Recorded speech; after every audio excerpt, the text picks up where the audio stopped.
I have lots of questions about this contract, just like I had about the Volkswagen contract. Because I would be remiss if I didn't mention that Stellantis originally received a subsidy from the federal government much smaller than the subsidy they have before it right now.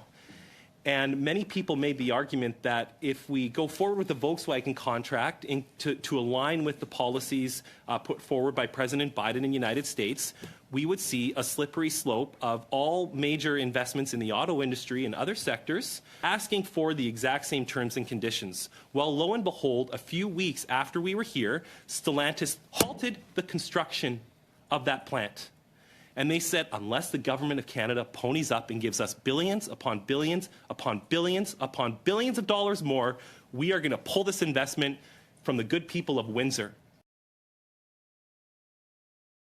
The trade agreement that under Stephen Harper, when your current leader was in power, there was a trade agreement negotiated with South Korea that included labor mobility provisions, which essentially opens the door for South Koreans who are eligible to work in Canada under those labor mobility provisions to work in Canada.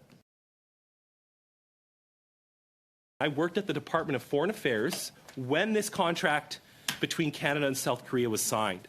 And the intention was not for the government of Canada to subsidize foreign workers through major auto subsidies. It was to promote the exchange of people, to build both of our economies up.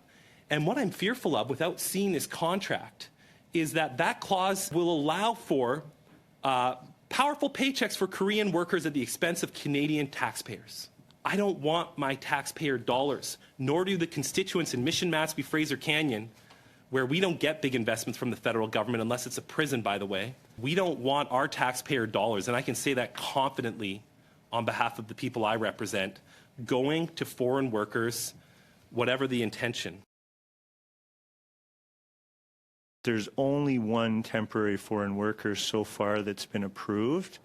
I think everybody knows that a labor market impact assessment is required for every single temporary foreign worker. There's no way to get approval without having a labor market impact assessment. I'll just go through a few of the jobs that are posted. Nexstar Energy has posted a number of jobs, and this one from a general affairs specialist says fluency in Korean is required. Another one says fluency in Korean is required. Another one from material handler says languages Korean. And just so you don't think that this is made up from Nexstar, this is the Canadian Job Bank, the government of Canada, where there are a number of Nexstar jobs listed, and it said Korean language and asset. There's some confusion around LMIAs and on the Government of Canada website and the Korean Free Trade Agreement. This actually says on the Government of Canada's website for this job, other candidates with or without a valid Canadian work permit, which means that that's the terms that allow you to come in and work at the plant without an MLIA. You just need a process through the Canada-Korea thing. So there are more than 22 jobs already listed, permanent jobs listed this way. This is not made up. This is real. This is not some tweet by somebody. These are job postings, including on the Government of Canada website.